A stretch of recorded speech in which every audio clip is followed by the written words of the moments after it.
La salle de réunion du conseil d'administration se fit silencieuse lorsque Rachel Donovan, la PDG glaciale d'Atlas Défense Technologies, annonça son mariage. Rencontrer mon mari, Logan Hay.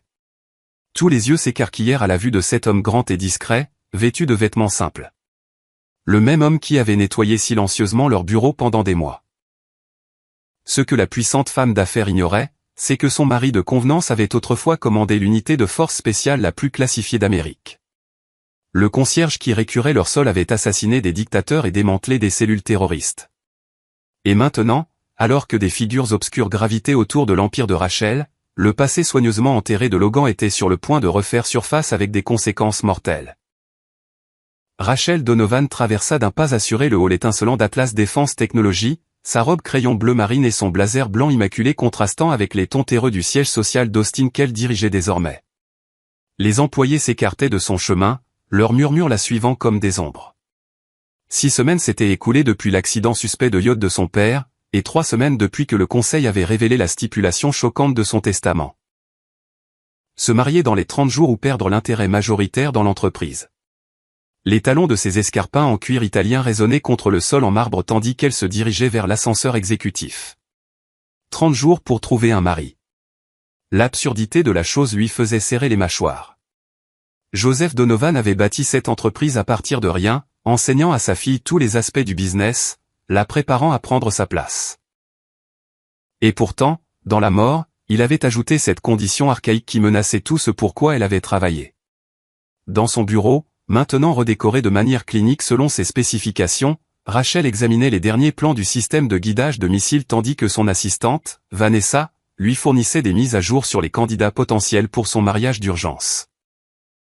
Le vice-président du marketing est divorcé, assez attirant et déjà autorisé pour les informations classifiées, suggéra Vanessa. Rachel le rejeta d'un geste de la main. Trop ambitieux. Il n'accepterait jamais un arrangement temporaire. Le directeur financier, continua Vanessa, en faisant défiler son tablette. Trop connecté au conseil. Il rapporterait tout à Blackwood. Rachel se tourna vers les fenêtres du sol au plafond, contemplant la skyline d'Austin. J'ai besoin de quelqu'un sans enjeu dans Atlas. Quelqu'un qui comprend la discrétion, quelqu'un. Elle s'interrompit, la frustration évidente dans la ligne serrée de sa bouche. Quelqu'un de contrôlable. Ce soir-là, après avoir examiné cette candidat potentielle pour le rôle de mari et trouvé des défauts fatals chez chacun, Rachel s'échappa dans un petit bar miteux à des kilomètres du quartier des affaires, un endroit où personne ne reconnaîtrait la reine de glace d'Atlas. Plusieurs verres plus tard, son contrôle soigneusement maintenu s'effrita, le stress de la mort de son père, l'avenir de l'entreprise en balance et le tic-tac de la clause d'héritage submerguant sa composure habituellement impénétrable. Dans cet état de vulnérabilité, elle se sentit attirée par un homme calme aux yeux observateurs, assis seul au bar. Il y avait quelque chose de stabilisant dans sa présence, quelque chose de familier qu'elle ne pouvait pas tout à fait identifier. Logan écouta sans jugement tandis qu'elle décrivait vaguement son problème, son calme contrastant avec son tumulte émotionnel. Parfois, les problèmes les plus impossibles ont les solutions les plus simples, dit-il, sa voix un grondement bas qui semblait couper à travers le bruit du bar. Rachel l'étudia plus attentivement. Des épaules larges sous un simple t-shirt gris, des mains fortes enveloppant son verre de whisky, une fine cicatrice le long de sa mâchoire. Ses yeux contenaient quelque chose qu'elle reconnaissait, la vigilance prudente de quelqu'un qui avait vu trop de choses. Lorsqu'un client agressif harcela Rachel, Logan intervint avec une efficacité surprenante, une prise au poignet précise qui ne nécessitait aucun mouvement dramatique, juste une expertise contrôlée qui fit s'excuser et battre en retraite l'agresseur. La combinaison d'alcool, de libération émotionnelle et de la protection inattendue de cet étranger abaissa les défenses soigneusement construites de Rachel. « Où avez-vous appris à faire ça ?» demanda-t-elle, en se rapprochant de lui au bar. Logan haussa les épaules, son expression ne révélant rien. Ici et là, on apprend des choses.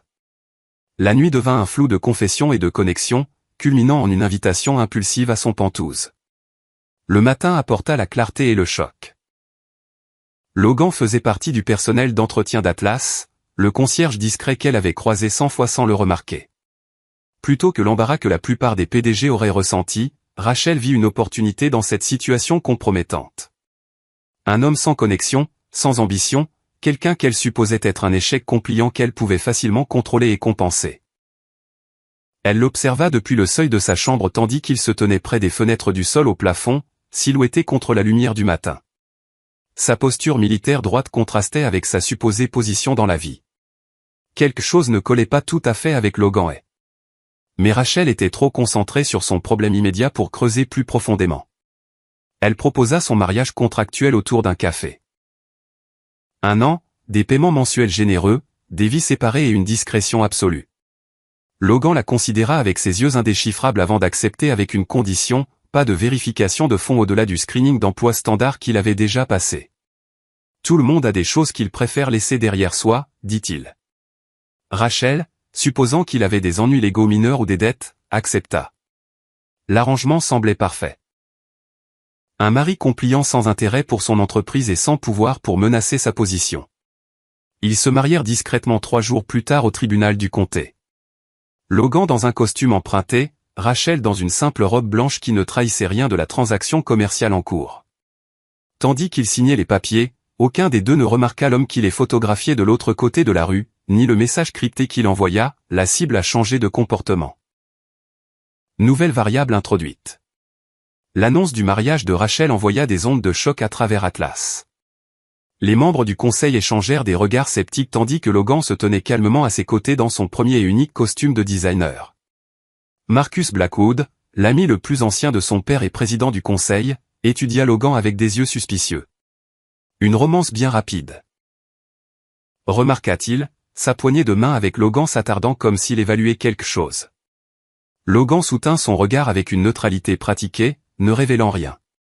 Quand on sait, répondit Rachel avec un sourire exercé, sa main reposant possessivement sur le bras de Logan. Les membres du conseil hochèrent la tête, certains avec un soulagement évident. La clause d'héritage satisfaite, leur position sécurisée. Seul Blackwood semblait troublé, ses yeux se plissant tandis qu'il observait les mouvements prudents de Logan dans la pièce. Pour maintenir les apparences, Logan emménagea dans l'appartement pantouse stérile de Rachel. Elle établit des frontières claires, chambres séparées, interaction minimale, aucune interférence dans son travail. Logan se conforma sans plainte, continuant son poste de concierge malgré sa suggestion qu'il prenne un congé payé. « Je préfère gagner ma vie. » dit-il simplement. Rachel interpréta cela comme l'orgueil d'un homme simple, ignorant que Logan avait besoin d'accès au bâtiment pour enquêter sur ses propres soupçons concernant Atlas. Leur première semaine ensemble établirent un rythme d'évitement prudent. Rachel se levait à 5 heures du matin pour sa routine fitness épuisante avant des journées de travail de 14 heures. Logan travaillait de nuit, se déplaçant silencieusement dans le bâtiment tandis que les exécutifs travaillaient tard sur des projets classifiés. Dans les rares moments à l'appartement, Rachel se sentait déconcertée par l'efficacité de Logan. La façon dont il observait et s'adaptait à ses habitudes sans discussion, anticipant des besoins qu'elle n'exprimait jamais. Quand Rachel luttait contre l'insomnie, elle rentrait pour trouver des tasses parfaites de thé à la camomille l'attendant. Quand elle sautait des repas pendant des périodes de travail intensives, de la nourriture nutritive apparaissait dans le réfrigérateur de son bureau. Logan ne demandait rien, n'expliquait rien. Sa confiance calme à la fois réconfortante et irritante pour une femme qui se targuait de n'avoir besoin de personne. Une nuit, rentrant plus tôt que d'habitude, Rachel trouva Logan en train de faire des pompes militaires précises dans le salon. Ses mouvements si fluides et contrôlés qu'il paraissait sans effort. Il s'arrêta immédiatement en la voyant, se relevant avec une grâce incongrue avec son supposé background. Quand elle le questionna, il mentionna seulement que rester en forme l'aidait à mieux travailler. Rachel laissa tomber, mais classa cette incohérence avec d'autres qu'elle avait commencé à remarquer. Leur premier vrai clash survint quand Rachel organisa un dîner pour des clients militaires potentiels. Logan, qu'elle comptait garder à l'écart, se glissa sans heurts dans le rôle d'hôte quand son anxiété sociale menaça de faire dérailler la soirée. Sa connaissance inattendue des protocoles militaires et des systèmes de défense, qu'il attribua à beaucoup de lectures, charma les généraux. Rachel fut simultanément reconnaissante et furieuse d'avoir été éclipsée, le confrontant ensuite sur le dépassement des limites. « Tu te noyais » dit Logan simplement. « Je t'ai juste maintenu à flot. »« Je n'ai pas besoin d'être sauvé » rétorqua-t-elle. « Tout le monde en a besoin parfois » répondit-il, quelque chose comme une ancienne douleur traversant ses yeux avant que son expression ne redevienne neutre. Avant qu'elle ne puisse exiger plus d'explications, il s'était retiré dans sa chambre, laissant Rachel avec le sentiment déconcertant d'avoir aperçu quelque chose de gênu sous son façade soigneusement maintenue.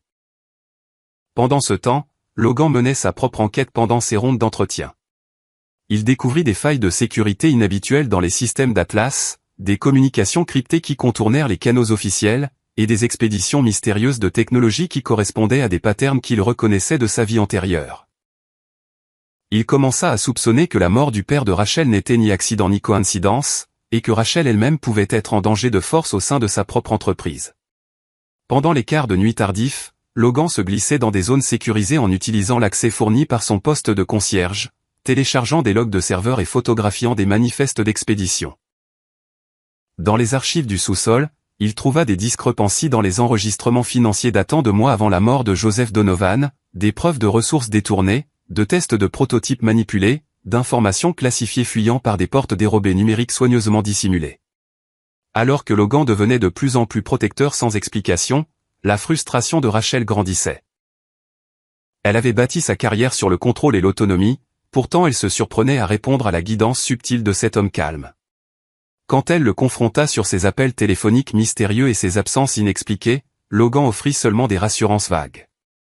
La tension entre s'accrut, les frontières professionnelles et personnelles se brouillant malgré leurs efforts pour maintenir la distance. 3 mois après leur arrangement, Rachel sécurisa un contrat lucratif avec le département de la Défense pour un système de ciblage de drones révolutionnaires, cimentant sa position de PDG. La célébration au siège d'Atlas devint un événement de haut profil avec des officiels militaires, des membres du conseil et des partenaires technologiques présents.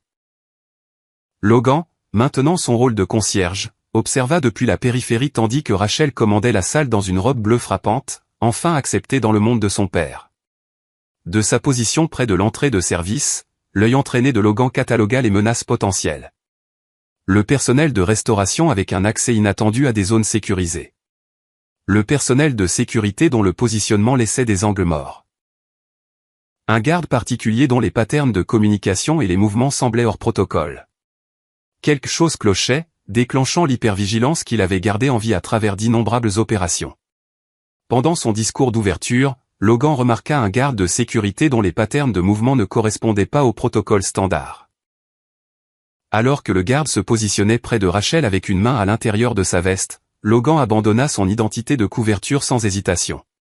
Il se déplaça avec une précision contrôlée à travers la foule, atteignant Rachel juste au moment où le garde sortait une arme dissimulée, et redirigea l'attaque sans heurts. La balle effleura le bras de Logan au lieu de trouver le cœur de Rachel. Dans le chaos qui suivit, Logan neutralisa l'assassin avec une efficacité militaire, ses mouvements trahissant des années d'entraînement au combat. Rachel observa en état de choc tandis que son mari discret se transformait en quelqu'un d'inconnaissable, commandant, létal et absolument contrôlé en crise. Quand la sécurité supplémentaire arriva, Logan avait déjà disparu de la scène, laissant Rachel gérer la police et des questions auxquelles elle ne pouvait répondre. Des heures plus tard, elle le trouva dans leur pentouse, en train de suturer efficacement sa propre blessure. Du sang tachait les carreaux blancs du sol de la salle de bain, mais les mains de Logan restaient stables tandis qu'il travaillait, sa respiration contrôlée et régulière. « Qui es-tu » demanda-t-elle, l'adrénaline et la confusion faisant trembler sa voix. Logan offrit seulement qu'il avait une certaine expérience en sécurité et suggéra que la tentative sur sa vie était liée à des discrepancies qu'il avait remarquées dans les projets classifiés d'Atlas. Le monde de Rachel bascula tandis qu'elle réalisait que Logan enquêtait sur son entreprise depuis le début.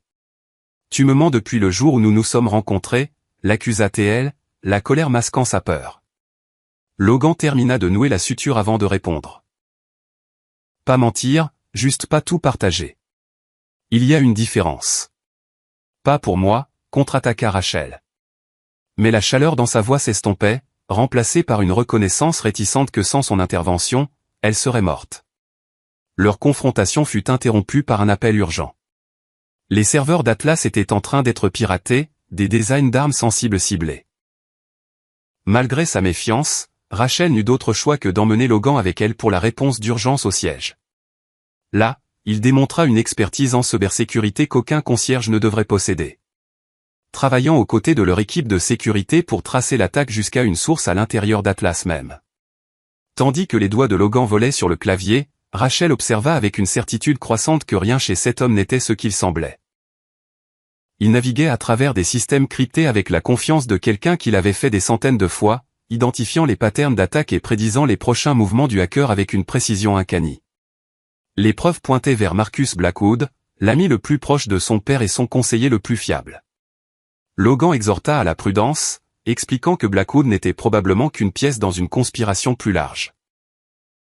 Quand Rachel exigea de confronter Blackwood directement, Logan révéla assez de son background pour établir sa crédibilité. Les gens comme Blackwood ne travaillent pas seuls. S'il est compromis, d'autres le sont aussi. J'ai vu ces patterns auparavant. Où exactement as-tu vu ces patterns, pressa Rachel, croisant les bras. Qu'est-ce que tu ne me dis pas? Les yeux de Logan rencontrèrent les siens, mesurant combien révélé. J'ai travaillé dans l'évaluation du renseignement pendant un temps. Militaire, c'est tout ce que je peux dire pour l'instant. Rachel accepta à contre-cœur d'enquêter discrètement, accédant au serveur privé de son père avec l'assistance étonnamment habile de Logan. Ils découvrirent des communications cryptées suggérant une vente systématique de technologies d'armes classifiées à des acheteurs internationaux, un complot de trahison qui avait commencé des mois avant la mort de son père.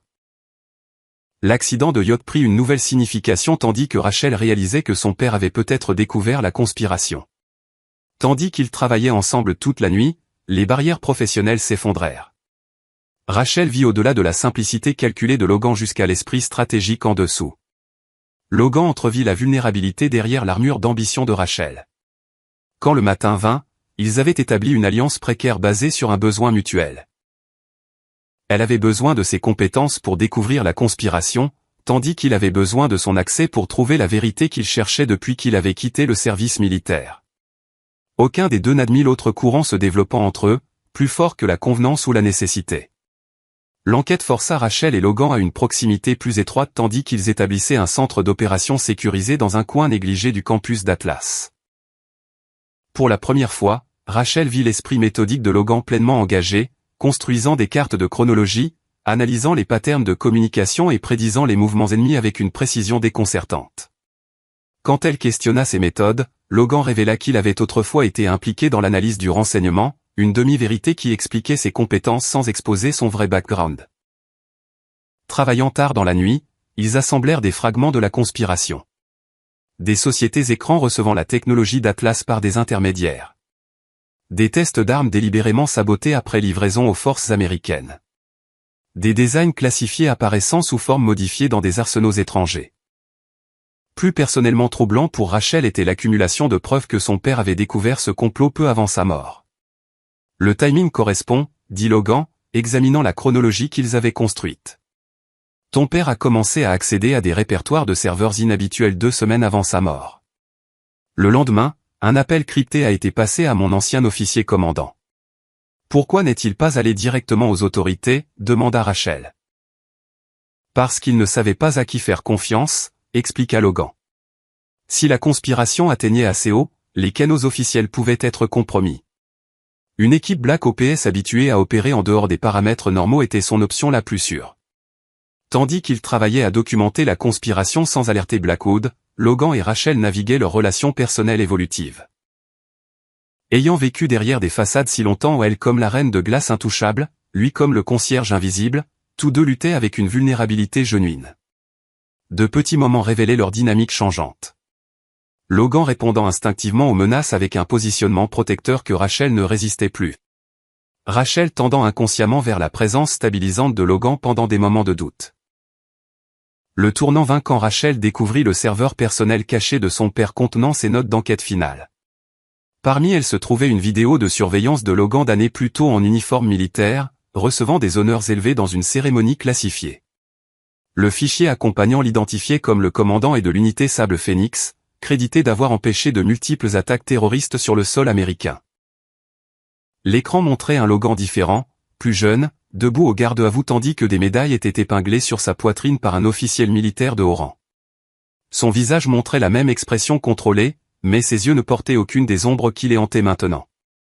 Plus choquant était un message personnel de son père enregistré des jours avant sa mort. Si tu vois ça, j'ai échoué à exposer les traîtres à Atlas. Ne fais confiance à personne du conseil.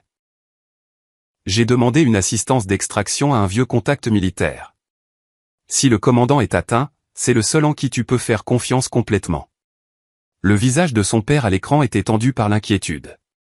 Son attitude normalement confiante remplacée par une urgence concernée.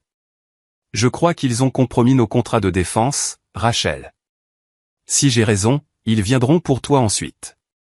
Et comprends ce à quoi nous avons affaire. Il a vu ces gens auparavant. Rachel confronta Logan avec cette information, exigeant la vérité complète sur sa présence dans sa vie. Logan révéla enfin que son père n'était pas seulement conscient de sa mission, il avait spécifiquement demandé Logan par nom basé sur leur interaction classifiée antérieure des années auparavant. Ce qu'il ne partagea pas était sa propre motivation personnelle. Que, en tant que jeune soldat luttant contre l'itinérance après un déploiement difficile, une Rachel adolescente lui avait donné du pain quand il mourait de faim.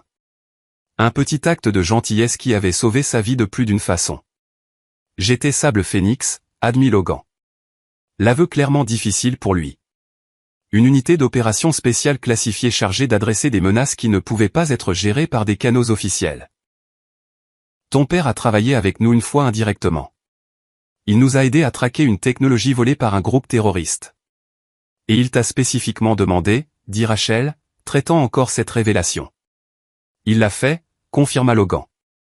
Mais j'aurais volontiers offert mes services de toute façon. Atlas était déjà sur notre liste de surveillance. Trop de coïncidences. Trop d'échecs de sécurité qui n'auraient pas dû se produire avec vos systèmes.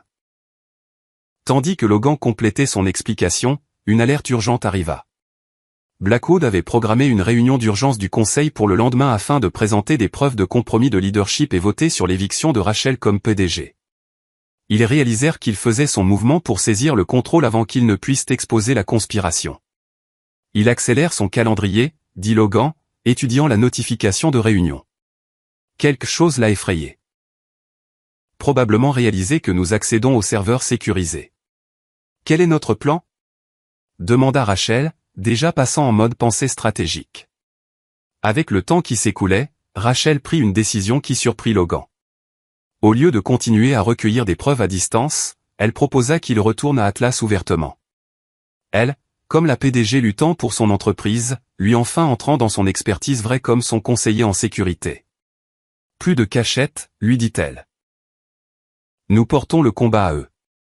Cette nuit-là, tandis qu'ils se préparaient pour la confrontation à venir, les murs prudents entre eux se dissolurent complètement. Leur connexion physique portait maintenant le poids d'un investissement émotionnel genuin, chacun reconnaissant quelque chose d'essentiel chez l'autre. Une acier correspondant sous leurs extérieurs différents. Quoi qu'il arrive demain, dit Rachel tandis qu'ils étaient allongés ensemble dans l'obscurité. Cela a cessé d'être juste un contrat il y a longtemps. Les doigts de Logan s'entrelacèrent avec les siens, sa réserve habituelle cédant à une certitude calme. Pour moi, cela n'a jamais été juste un contrat. La salle de réunion d'Atlas se fit silencieuse lorsque Rachel entra avec Logan à ses côtés, plus en vêtements de concierge, mais portant un costume sur mesure qui ne dissimulait rien de son port militaire. Le choc momentané de Blackwood se transforma rapidement en une amabilité calculée.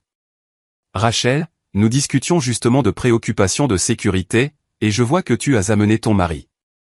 Mon chef de sécurité personnelle, corrigea Rachel sans heurts. Vu les événements récents, le Conseil ne devrait pas objecter à une protection supplémentaire. La réunion commença avec Blackwood présentant des preuves que Rachel avait partagé des informations classifiées avec des parties extérieures, des communications falsifiées conçues pour la piéger pour les crimes même qu'il avait commis. Tandis que les membres du Conseil murmuraient avec inquiétude, Rachel maintint une composure parfaite, permettant à Blackwood de bâtir son cas avant de le démanteler systématiquement. L'air de la salle de réunion devint tendu tandis que Blackwood affichait des emails fabriqués supposément montrant Rachel offrant de la technologie classifiée à des acheteurs étrangers. Plusieurs membres du Conseil échangèrent des regards troublés, tandis que d'autres observaient avec des expressions suggérant qu'ils savaient déjà ce qui allait venir. Ce sont des accusations sérieuses, Marcus, dit Rachel quand il eut fini, sa voix stable malgré les enjeux. Si elles étaient vraies. Heureusement, nous avons des preuves d'un récit différent. Elle présenta des contre-preuves des comptes offshore de Blackwood et du timing suspect des échecs de prototype.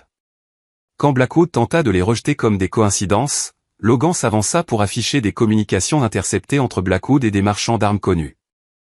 La salle de réunion explosa en accusations et dénis. C'est absurde, fulmina Blackwood, bien que sa confiance soit visiblement ébranlée. Tu essaies de détourner de ta propre trahison en m'accusant. L'ami le plus ancien de ton père. Mon père, répondit Rachel avec un calme mortel, a commencé à enquêter sur toi des semaines avant sa mort. Nous avons ces enregistrements. Dans le chaos qui suivit, Blackwood déclencha un protocole de sécurité à l'échelle du bâtiment, ostensiblement pour une brèche de données potentielle, en réalité pour verrouiller l'installation avec son équipe de sécurité loyale en contrôle. Tandis que les lumières d'urgence s'activaient, Logan reconnut instantanément la tactique. Il isole le bâtiment. Ce n'est pas un confinement. C'est une préparation pour l'élimination de témoins. Des lumières d'avertissement rouge clignotèrent à travers le complexe d'Atlas tandis que les portes de sécurité se scellaient automatiquement, piégeant les employés dans des sections séparées du bâtiment. Sur le système d'adresse publique, la voix de Blackwood annonça une brèche de sécurité critique requérant des procédures de verrouillage immédiates tandis que des équipes de sécurité loyales à lui se déplaçaient pour sécuriser des zones clés. Ce qui suivit fut une bataille soigneusement orchestrée à travers le complexe d'Atlas. Logan coordonna avec du personnel de sécurité de confiance tandis que Rachel utilisait ses codes d'override pour maintenir l'accès au système. Blackwood, révélant la ruthlessness sous son façade avonculaire, diffusa des preuves impliquant Rachel dans la mort de son père tout en déployant des équipes tactiques pour éliminer à la fois elle et Logan. La confrontation força les deux protagonistes à embrasser pleinement leur vrai selve. Rachel abandonna sa retenue corporative prudente, utilisant sa connaissance intime des systèmes d'Atlas pour déjouer l'équipe de Blackwood. Logan libéra pleinement son expertise militaire, protégeant Rachel tout en neutralisant systématiquement les menaces avec précision plutôt qu'une force excessive. À travers des tunnels d'entretien et des couloirs sécurisés, ils se frayèrent un chemin vers le cœur du serveur, le cœur d'Atlas, où les preuves les plus accablantes étaient stockées. La connaissance technique de Rachel combinée à l'expérience tactique de Logan en fit une équipe formidable, anticipant les mouvements l'un de l'autre avec une synchronicité croissante. Le climax se produisit dans le cœur du serveur d'Atlas, où Blackwood prévoyait de détruire les preuves tout en téléchargeant le programme backdoor aux clients de défense. Rachel et Logan arrivèrent juste au moment où il initiait la séquence, menant à une confrontation finale où Blackwood révéla l'étendue complète de sa trahison, incluant son rôle direct dans le meurtre de son père. Il était faible, tout comme toi, railla Blackwood à Rachel tandis que ses doigts volaient sur le clavier, initiant la séquence de purge du serveur. Brillant avec la technologie, mais naïf sur le pouvoir. Il croyait vraiment qu'Atlas devrait prioriser la protection sur le profit. C'est pour ça qu'Atlas a été fondé, contre Rachel, tentant d'accéder au contrôle d'Override. C'est ce que croyait ton père, ricana Blackwood. Mais il y a plus d'argent à vendre aux deux côtés qu'à simplement défendre un seul. Tandis que Blackwood sortait une arme, Logan se déplaça avec la vitesse de son entraînement aux forces spéciales, se plaçant entre Rachel et le danger. La lutte qui suivit laissa Logan gravement blessé et Blackwood mort, mais pas avant qu'il n'active la séquence d'autodestruction du serveur qui détruirait toutes les preuves de la conspiration. Du sang se répandant sur sa chemise d'une blessure par balle à l'épaule, Logan exhorta Rachel vers la sortie. Nous devons partir. Cet endroit est piégé pour exploser. Avec l'installation évacuant et les systèmes défaillants, Rachel dut faire un choix impossible. S'échapper avec Logan pour lui obtenir des soins médicaux ou rester pour Override la séquence de destruction et préserver les preuves nécessaires pour blanchir son nom et exposer la conspiration plus large. Logan, malgré sa blessure, insista pour qu'elle sauve les preuves. Certaines choses valent le sacrifice. Certaines personnes aussi, contre Rachel, ses doigts déjà se déplaçant sur le terminal, tentant d'arrêter le processus de suppression tout en aidant Logan vers la sortie. Dans le moment de crise, Rachel trouva une troisième option. Utilisant sa brillance technique pour transférer des données essentielles vers des serveurs externes sécurisés tout en aidant Logan à s'échapper de l'installation du serveur en train de s'effondrer. L'explosion détruisit beaucoup des preuves physiques, mais pas avant que Rachel n'ait capturé assez pour exposer la conspiration. Tandis que les services d'urgence sécurisaient le campus d'Atlas, Rachel resta aux côtés de Logan pendant l'opération d'urgence, les murs soigneusement construits autour de son cœur enfin et complètement démantelés. Quand il reprit conscience, leur regard partagé communiqua ce qu'aucun n'était encore prêt à exprimer, que leur arrangement était devenu quelque chose qu'aucun n'avait attendu trouver. 6 mois plus tard, Atlas Défense Technologies avait subi une transformation radicale. Avec la conspiration de Blackwood exposée, Rachel avait restructuré l'entreprise avec la transparence comme valeur centrale. Les contrats militaires continuaient, mais avec une surveillance renforcée et des guidelines éthiques que son père aurait approuvées. Le siège d'Atlas avait été reconstruit, ses protocoles de sécurité complètement révisés sous une nouvelle direction. Là où la secrecy avait autrefois été primordiale, l'accountability prenait maintenant la précédence, de multiples couches de surveillance assurant qu'aucune personne seule ne pouvait compromettre des systèmes critiques. Logan, son vrai background maintenant un dossier classifié avec le département de la Défense, avait assumé un rôle légitime comme directeur de la sécurité d'Atlas. Son expertise plus cachée sous un uniforme de concierge. Leur mariage, autrefois un arrangement commercial, avait évolué en un partenariat genuin célébré par une petite cérémonie privée qui remplaça officiellement leur transaction au tribunal. À la dédicace de la nouvelle aile de recherche mémorial Joseph Donovan, Rachel délivra un discours honorant le legs d'innovation et d'intégrité de son père. Depuis l'audience, Logan observa avec une fierté calme tandis qu'elle annonçait l'initiative Sable Phoenix, un protocole de sécurité assurant qu'aucun système d'armes ne pouvait être déployé sans authentification multiniveau, empêchant le genre d'exploitation backdoor que Blackwood avait tenté. Mon père croyait en la construction de boucliers, pas d'épées, dit Rachel aux dignitaires et employés assemblés. L'initiative Sable Phoenix assure que la technologie d'Atlas protégera toujours ce qu'elle est censée servir, jamais compromise, jamais tournée contre les innocents. Le nom avait une signification spéciale pour eux deux, honorant l'ancienne unité de Logan tout en transformant son legs de secrecy en protection. Quand un reporter demanda sur le nom inhabituel, Rachel déclara simplement « Il représente renaître des cendres plus fort qu'avant ». Quelque chose dont Atlas et moi avons une expérience personnelle. Dans leur vie privée, tous deux continuaient à guérir de blessures passées. Logan partagea progressivement les détails classifiés de ses anciennes missions, incluant la vérité sur sa première rencontre avec Rachel des années plus tôt. Comment, en tant que jeune soldat luttant contre le SSPT et l'itinérance, une Rachel adolescente lui avait donné du pain dehors du bâtiment de son père, un acte de gentillesse qui avait littéralement sauvé sa vie pendant son moment le plus sombre. Rachel, à son tour, apprit à faire confiance non seulement à Logan, mais à sa propre capacité pour la connexion au-delà de l'isolement contrôlé qu'elle maintenait autrefois. Je ne m'en souviens même pas. Admit Rachel quand Logan partagea enfin cette histoire. Il y avait un homme dehors du bâtiment de papa. Je lui ai donné la moitié de mon déjeuner. Tu as dit que tout le monde mérite de manger, se rappela Logan avec une clarté parfaite. Je n'avais pas mangé depuis 3 jours. Je considérais en finir cette nuit-là. Ce petit moment d'humanité, cela a compté plus que tu ne pouvais le savoir. Leur relation évolua en un équilibre de force. Sa brillance stratégique complétant son expertise tactique, sa présence stable ancrant son focus intense. Aucun n'essaya de changer la nature essentielle de l'autre. Au lieu, ils créèrent un espace où tous deux pouvaient être pleinement eux-mêmes sans pretense. La scène finale les montra dans leur nouvelle maison en dehors d'Austin, examinant des protocoles de sécurité pour une visite gouvernementale à venir à Atlas.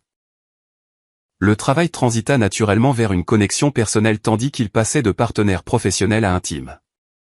Les murs entre leurs divers rôles enfin dissous. Quand Logan confessa que ses paramètres de mission initiaux n'incluaient jamais de tomber amoureux de sa cible, Rachel sourit avec la chaleur que peu voyait. Les meilleures opérations impliquent toujours des variables inattendues, lui dit-elle, faisant écho à ses propres mots de leur session d'entraînement. C'est pourquoi nous planifions pour tout et nous adaptons à la réalité. Tandis qu'ils se tenaient ensemble surplombant le paysage texan, les alertes de sécurité de Logan sonnèrent avec une potentielle nouvelle menace à la technologie d'Atlas. Un pattern familier suggérant que les partenaires internationaux de Blackwood n'avaient pas abandonné leurs objectifs.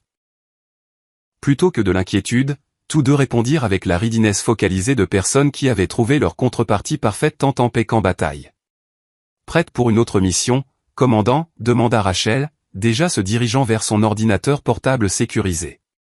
Le sourire de Logan portait toute la certitude que sa vie antérieure manquait. Avec toi? Toujours. Expert.